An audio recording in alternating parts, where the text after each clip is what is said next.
Hello friends, Sachin രേവതിരൻ ചെമ്മനിൽ പോലും ഇന്നത്തെ വിശേഷങ്ങൾക്ക് ഏവരും സ്വാഗതം ചെയ്തു. ഈ ചാനൽ ആദ്യമായിട്ട് കാണുന്ന ആരെങ്കിലും ലൈക്ക് അടിച്ച് സബ്സ്ക്രൈബ് ചെയ്ത് കാണാൻ വേണ്ടി ഒരു കൂടി ഓർമ്മപ്പെടുത്തിക്കൊണ്ട് ഇന്നത്തെ വിശേഷങ്ങൾ കിടക്കാം. അങ്ങനെ സച്ചിൻ രേവതിയും കൂടി ചേർന്ന് നമ്മുടെ ശരത്തിനെ ഒരു വീട്ടിലേക്ക് കൊണ്ടുവരണം. ആ വീടെന്ന് പറയുമ്പോഴത്തേക്ക് നമ്മുടെ മഹേഷിൻ്റെ വീടാണ്, അതായത് സച്ചിയുടെ കൂട്ടുകാരൻ മഹേഷിൻ്റെ വീടാണ്. അപ്പോൾ അവിടെ കൊണ്ടുവന്ന് നിർത്തി കഴിയുമ്പോഴത്തേക്ക് രേവതി ചോദിക്കുന്നുണ്ട്, ചേട്ടാ ഇത് ഇവിടെ എന്തെങ്കിലും നിർത്തിയെന്ന്. ഞാൻ പറയാമെന്ന് പറഞ്ഞു. അങ്ങനെ ശരത്തിനെ അവിടെ നിറക്കണം. അപ്പോഴത്തേക്ക് മഹേഷും ഭാര്യ അകത്തുനിന്ന് വന്നു. ഇറങ്ങി വന്നിട്ട് തന്നെ ചോദിക്കുന്നത്, എടാ ആ വീഡിയോ ലീക്കായല്ലേ, ലീക്കായിട്ട് ഭയങ്കര വിഷയമായിട്ടുണ്ടല്ലേ എന്ന് ചോദിക്കുന്നത്. അതാണ് ലീക്കായിട്ടുണ്ട്, വിഷയമായിട്ടുണ്ട്, ഇപ്പം എന്നെ ചെയ്യണമെന്ന് അറിയത്തില്ല. എന്താണ്ടും എനിക്ക് വേറെ എങ്ങും പോകാൻ ഒരു വഴിയില്ല. ഞാൻ ഇവിടെ തന്നെ വന്നതിൻ്റെ ഉദ്ദേശം എനിക്ക് മനസ്സിലായല്ലോ. ഇവിടെ താമസിപ്പിക്കുന്നുണ്ട്, പിന്നെ കൊച്ചിനെ താമസിപ്പിക്കുന്നുണ്ട്, കുഴപ്പമുണ്ടോ എന്ന് ചോദിച്ചു. ഉടനെ എന്താണ് നീ അങ്ങനെ പറയുന്നത്, നീ ധൈര്യത്തോടെ കൊണ്ടുവരത്തില്ല, ഇവിടെ ഒരു വിഷയമില്ല എന്ന് പറയുമ്പോൾ അപ്പോഴത്തേക്കും എടാ ഇവിടെ നിന്ന് വിട്ട് കഴിഞ്ഞ് കഴിഞ്ഞാൽ കാരണം ആൾക്കാർ കണ്ടെത്തും. കാരണം കഴിഞ്ഞാൽ അമ്മേനെ എങ്ങനെയും പറഞ്ഞു നിർത്താം, അമ്മയുടെ നിന്ന് കേസ് പിൻവലിപ്പിക്കാൻ പറ്റും. പക്ഷേ പോലീസ് അന്വേഷിക്കുന്നുണ്ട്. ഇപ്പോൾ ഈ പോലീസ് പിടിച്ചു കഴിഞ്ഞ് കഴിഞ്ഞാൽ അവൻ്റെ ഭാവി നഷ്ടപ്പെടും. ജയിലിലൊക്കെ പോയി കഴിഞ്ഞാൽ ആകെ ഭയങ്കര പ്രശ്നമാകും. പിന്നെ അവൻ ഊരിക്കൊണ്ടുവരാൻ ഭയങ്കര വിഷയം. പക്ഷേ പിന്നെ എങ്ങനെ രക്ഷപ്പെടുത്തിയേ പറ്റൂ എന്ന് പറയുമ്പോഴത്തേക്ക് എടാ അതിനൊന്നും പേടിക്കേണ്ട കാര്യമില്ല. നമ്മൾ അത് നഷ്ടപ്പെടുമോ എന്ന് ഓർത്തിട്ടല്ലല്ലോ നമ്മൾ സൂക്ഷിച്ചത്. പക്ഷേ ഇങ്ങനെ ആയിത്തീർന്നതുകൊണ്ട് കുഴപ്പമില്ല, എന്താണെങ്കിലും ഞാൻ ഇവിടുന്ന് നോക്കിക്കോളാം എന്ന് മഹേഷ് പറയുന്നുണ്ട്. ഉടനെ രേവതി ചോദിക്കുന്നുണ്ട്, ഇതെന്തെങ്കിലും കുഴപ്പമുണ്ടാകും, ഇവിടെ താമസിപ്പിക്കുന്നത് നിങ്ങൾക്ക് എന്തെങ്കിലും കുഴപ്പമുണ്ടാകുമെന്ന് ചോദിക്കുമ്പോഴത്തേക്ക് മഹേഷിൻ്റെ വൈഫ് പറയുന്നുണ്ട്, അതിന് നിങ്ങൾ അങ്ങനെ പറഞ്ഞ് ഒന്നും പേടിക്കേണ്ട. കാരണം ഞങ്ങൾക്ക് രണ്ടുപേർക്കും ഭയങ്കര സന്തോഷമുള്ളൂ. അതായത് സച്ചിയായിട്ട് ഞങ്ങൾക്ക് ചെയ്ത ഉപകാരങ്ങൾ ഞങ്ങളൊന്നും മറന്നിട്ടില്ല. കാരണം അത്രമാത്രം ഞങ്ങൾ കടപ്പെട്ടിരിക്കുന്നു സച്ചിയായിട്ടോട്. അതുകൊണ്ട് നിങ്ങളൊന്നും പേടിക്കേണ്ട കാര്യമില്ല, ധൈര്യത്തോടെ ഞങ്ങൾ അവനെ നോക്കിക്കോളാം, ധൈര്യത്തോടെ നോക്കിക്കോളാം. കാരണം ഞാൻ അത്ര രീതിയിൽ ഞങ്ങളുടെ അനിയനായിട്ട് അവനെ നോക്കിക്കോളാം എന്ന് പറയുമ്പോഴത്തേക്ക് സച്ചി പറയുക എന്നാൽ രേവതി ഇവനെ പിടിച്ചുകൊണ്ട് അകത്തോട്ട് പോകുമെന്ന് പറയുമ്പോഴത്തേക്ക് പെട്ടെന്ന് ശരത്ത് വന്ന് പറയാം, സച്ചിയേട്ടാ നിങ്ങൾ ഒത്തിരി കഷ്ടപ്പെടുന്നുണ്ടല്ലോ, വേണ്ട ഇത് വിട്ടേക്ക്, കാരണം എൻ്റെ കേസിൽ വിട്ടേക്ക്. കാരണം എന്ന് പറഞ്ഞാൽ ഞാൻ ഇന്നല്ലെങ്കിൽ നാളെ പിടിക്കപ്പെടും. അതുകൊണ്ട് നിങ്ങൾ ഇതിൻ്റെ അകത്ത് കഷ്ടപ്പെട്ട് ആവശ്യമില്ലാത്ത കേസ് വേണ്ട, ഞാൻ ജയിലിൽ പൊക്കോളാം എന്ന് പറയുന്നത്. എടാ നിന്നെ ജയിലിൽ വിടാൻ വേണ്ടിയാണ് ഞാൻ ഇത്രയും കഷ്ടപ്പെട്ടത്, നിന്നെ മറ്റുള്ളവർക്ക് കൊടുക്കാൻ വേണ്ടിയാണ്. ഞാൻ ഈ ലോകത്തിൽ എവിടെ നിന്നെ ഒളിപ്പിച്ചെന്ന് ഞാൻ നിന്നെ രക്ഷപ്പെടുത്തും, ഒരാപത്തില്ലാത്ത നിന്നെ നോക്കും. അതുകൊണ്ട് നീ അതിനകത്ത് ആവശ്യമില്ലാതെ നീ ചിന്തിക്കേണ്ട.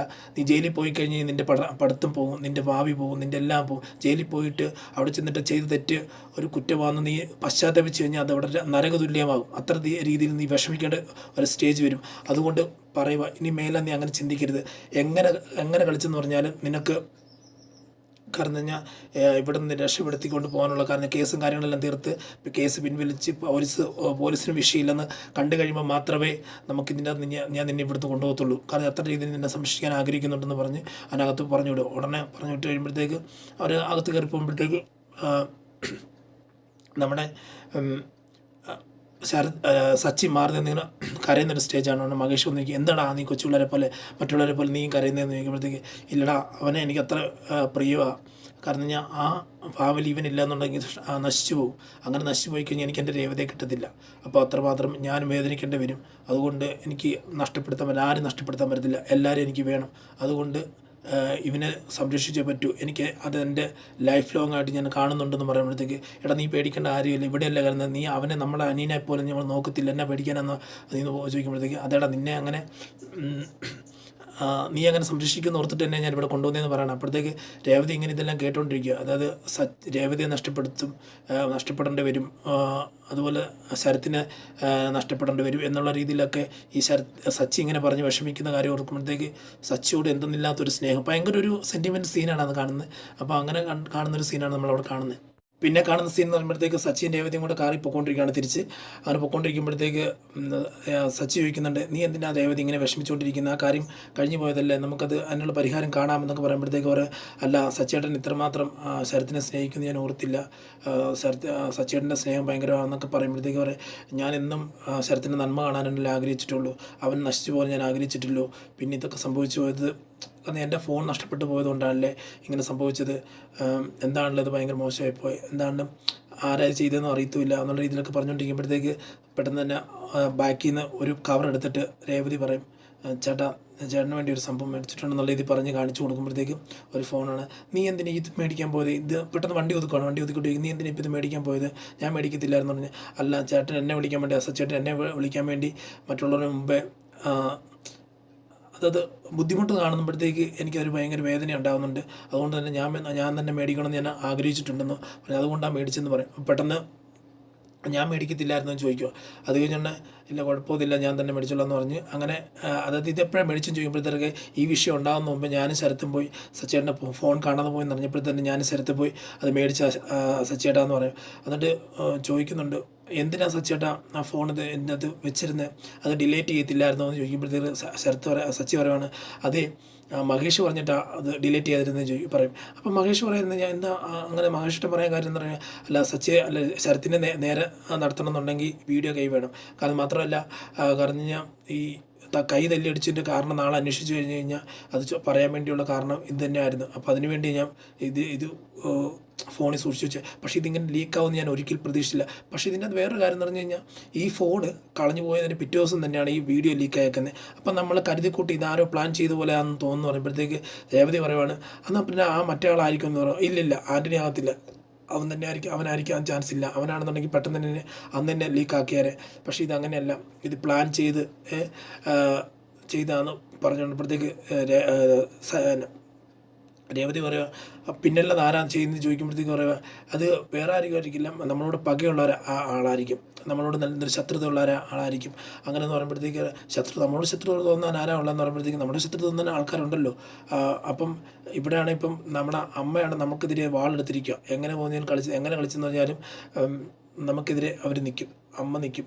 അതുകൊണ്ട് അമ്മേനൊന്ന് പറഞ്ഞ് മനസ്സിലാക്കണം. അമ്മയെ പറഞ്ഞ് മനസ്സിലാക്കണമെന്നുണ്ടെങ്കിൽ ഈ വീഡിയോ ആരെ ലീക്കാക്കിയത്, ഈ വീഡിയോ ലീക്കാക്കിയത് എന്തിൻ്റെ ഉദ്ദേശമാണ് എന്ന് കണ്ടുപിടിച്ചവർ. അങ്ങനെ ഉണ്ടെങ്കിൽ മാത്രമേ അമ്മയുടെ നിന്ന് കേസ് പിൻവലിച്ചിരിക്കുമ്പോൾ, അല്ലെങ്കിൽ അമ്മ കേസ് പിൻവലിക്കത്തില്ല. നമുക്ക് എങ്ങനെയും കേസ് പിൻവലിച്ചിട്ട് അവനിറക്കിക്കൊണ്ട് വന്നേ പറ്റൂ എന്നുള്ള രീതി സച്ചി പറയുവാണ്.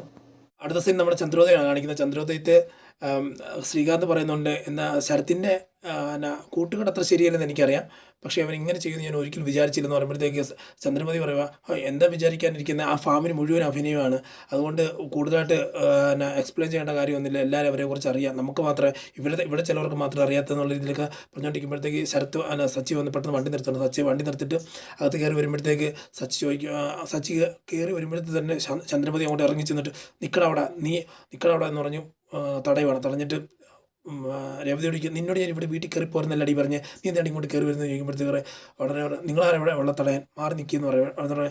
ഞാൻ ഇവിടെ പറഞ്ഞിട്ടുള്ളതാണ് എൻ്റെ കാശ് കട്ടെടുത്തായിട്ടുള്ള കുടുംബത്തിലുള്ള ഒരുത്തിനെയും ഇവിടെ ഈ വീട്ടിൽ കയറ്റത്തില്ല എന്ന് ഞാൻ പറഞ്ഞിട്ടുള്ള, പിന്നെന്തിനാ ഇവിടെ കയറ്റിക്കൊണ്ടിരുന്നത് ചോദിക്കുമ്പോഴത്തേക്ക് തൊട്ട് വെറുതെ എന്നിട്ട് പറയും കഴുത്തി തള്ളി പുറത്തിടുന്ന ചന്ദ്രമതി പറയുന്നത് തൊട്ട് വെറുതെ അവളെ എൻ്റെ പെണ്ണവൾ മാറി നിൽക്കുന്ന പറഞ്ഞ് അവളെ പിടിച്ചുകൊണ്ട് അകത്തോട്ട് പോയി കഴിയുമ്പോഴത്തേക്ക് രവീന്ദ്രനോട് പറയാം അച്ഛാ ശരത്ത് ചെയ്ത് തെറ്റാണ്, എനിക്കറിയാം, എല്ലാവർക്കും അറിയാവുന്ന കാര്യമാണ്. പക്ഷേ ഇതിനൊക്കെയുള്ള കാരണം എന്ന് പറഞ്ഞു കഴിഞ്ഞാൽ അതായത് ഈ ഒരിക്കലും അവരിവിടെ വീട്ടിൽ വന്നപ്പോഴത്തേക്ക് ഒരു കുറച്ച് ക്യാഷ് ഇവിടെ വെച്ചിട്ടുണ്ടായിരുന്നു. അമ്മ ശ്രുതിക്ക് കൊടുത്ത കാശാണ്. ആ കാശ് മറന്നുപോയെന്ന് പറഞ്ഞിട്ട് അമ്മയോട് തിരിച്ച് പറഞ്ഞിട്ട് അത് എവിടെ ഇരിക്കുന്ന അറിയത്തില്ല എന്ന് പറയും. അപ്പം എടുത്തത് ഇവനാന്ന് ശരത്താന്ന് പറഞ്ഞ് വഴക്കുണ്ടാക്കും, കാര്യങ്ങളെല്ലാം ചെയ്തു.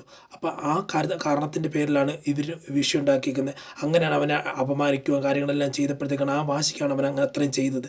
അതല്ലാതെ വേറെ ഒന്നും വിഷയം ഉണ്ടാകത്തില്ല എന്ന് പറയുമ്പോഴത്തേക്ക് എന്താണെങ്കിലും ഇപ്പോൾ വർഷം പറയണം എന്താണെങ്കിലും സച്ചേട്ടാ ഈ കാര്യങ്ങളൊക്കെ ഉണ്ടെന്നുണ്ടെങ്കിൽ അത് സച്ചി ചെയ്ത് തെറ്റ് അല്ലാതാകുമോ എന്ന് ചോദിക്കും. ഉടനെ ശരിയാണ്, ചെയ്ത് തെറ്റാണ്, അങ്ങനെ തന്നെയാണ്. പക്ഷേ ഇവരൊരു ചെറുക്കനെ കാണിച്ചിടുമ്പോഴത്തേക്ക് അങ്ങനെ ആരാളും ചെയ്തു പോകത്തില്ല എന്ന് പറയുമ്പോഴത്തേക്ക് ശ്രീകാന്ത് പറയാണ് ചേട്ടാ സച്ചി ചെയ്ത് തെറ്റാണെന്നുണ്ടെങ്കിൽ അത് പറഞ്ഞ് മനസ്സിലാക്കുക, അല്ല വർഷയാണ് പറഞ്ഞത്, അത് പറഞ്ഞ് മനസ്സിലാക്കിയാൽ പോരെ വർഷ, അല്ലാതെ ഇത് ഇങ്ങനെ ചെയ്ത് കഴിയുമ്പോഴത്തേക്ക് അതിൻ്റെ അകത്ത് എന്താ ന്യായം ഇരിക്കുന്നതെന്ന് ചോദിക്കുമ്പോഴത്തേക്ക് രവീന്ദ്രൻ പറയുക എന്താണെങ്കിലും രവീന്ദ്രൻ അനിയും ചെയ്ത് തെറ്റാണ്. അപ്പോൾ അതിൻ്റെ അകത്ത് നമ്മൾ അങ്ങനെ അവനെ കൂടുതൽ സപ്പോർട്ട് ചെയ്യാനൊന്നും പറ്റത്തുന്നില്ല, തെറ്റ് തന്നെയാന്ന് പറയും. ഉടനെ സച്ചി പറയാം ശരി അച്ഛ അവൻ ചെയ്ത് തെറ്റാണ്. അപ്പം ഈ കുടുംബത്തിലിരിക്കുന്ന ഓരോരുത്തർ ചെയ്യുന്നത് എന്താണ് അച്ഛാ ചെയ്യുന്നത് ചോദിക്കുമ്പോഴത്തേക്ക് എല്ലാവരും അന്താളിച്ച് നിൽക്കുവാണ്. ഉടനെ ശ്രുതി പറയുവാണ് അപ്പം അവൻ ചെയ്ത തെറ്റല്ലെന്ന് പറഞ്ഞു, കാശ് കെട്ടെടുത്തുകൊണ്ട് പോയത് തെറ്റാണെന്ന് പറയാം. എൻ്റെ കെട്ടിയവൻ ക്യാഷ് എടുത്തുകൊണ്ട് പോയപ്പോഴത്തേക്ക് എല്ലാവരും തെറ്റാന്ന് പറഞ്ഞിട്ടുണ്ടല്ലോ, മാത്രമല്ല മാസം 50,000 രൂപ കൊടുക്കാന്നുള്ള തിരിച്ച് പറയുകയും ചെയ്തു. അപ്പോൾ അതിൻ്റെ അകത്തൊരു ന്യായമുണ്ട്, അങ്ങനെ ചെയ്തതിൽ ന്യായമുണ്ട്. പക്ഷേ ഇതങ്ങനെയല്ലല്ലോ ചെയ്തേക്കുന്നത്, കട്ടെടുത്തുകൊണ്ട് പോകുന്നല്ലോ ചോദിച്ചു. അപ്പം അപ്പം സച്ചി തിരിച്ചു ചോദിക്കും ഒരു ചെറുക്കനെ ഇവിടെ വന്നു കഴിഞ്ഞാൽ അവൻ്റെ മേലെ ചെയ്യാത്ത കുറ്റം അടിച്ചേൽപ്പിച്ചിട്ട് അവൻ ചെയ്ത് തെറ്റാണെന്ന് പറഞ്ഞ് അവനെ അടിച്ചില്ലേടി എന്നൊക്കെ രീതി ചോദിക്കുന്നതാണ്. അപ്പോൾ അത് തെറ്റല്ലേ എന്ന് ചോദിക്കുമ്പോഴത്തേക്ക് പറഞ്ഞ് നിർത്തുവാണ്.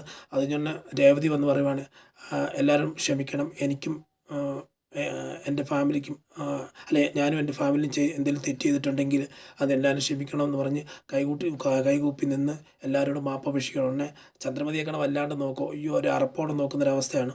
അപ്പോൾ എല്ലാവർക്കും അതൊരു ഒരു ഇത് ഫീലിങ്സ് അടിക്കുന്നുണ്ട്. അതായത് ശ്രുതിയൊക്കെ പറയുമ്പോഴത്തേക്ക് എതിരെ നിൽക്കുന്നതാണ്. ശ്രീകാന്ത്, വർഷ, രവീന്ദ്രൻ എല്ലാവരും വല്ലാത്തൊരു സ്റ്റേജിൽ നിൽക്കുന്നതാണ്. കാരണം കഴിഞ്ഞാൽ ഈ ക്ഷമ പറയേണ്ട ഒരു അവസ്ഥ വന്നല്ലോ രേവതിക്ക്. അങ്ങനെ നോക്കി നിൽക്കുന്നൊരവസ്ഥയാണ് നമ്മൾ കാണുന്നത്. അത് ഇന്നത്തെ വിശേഷം ഇവിടെ കൊണ്ട് അവസാനിക്കുകയാണ്. അതിനാൽ അടുത്ത ദിവസം ഓരോ ദിവസമുള്ള വിശേഷങ്ങൾ പറയാൻ ആഗ്രഹിക്കുന്നു. നിങ്ങൾ ഓരോരുത്തർ സപ്പോർട്ടിന് വേണ്ടി ലൈക്ക് അടിച്ച് സബ്സ്ക്രൈബ് ചെയ്ത് ചാനൽ കാണാൻ വേണ്ടി പറഞ്ഞുകൊണ്ട് ഇന്നത്തെ വീഡിയോ ഇവിടെ പറയുന്നത് സൈനിങ് ഓഫ്. Thank you.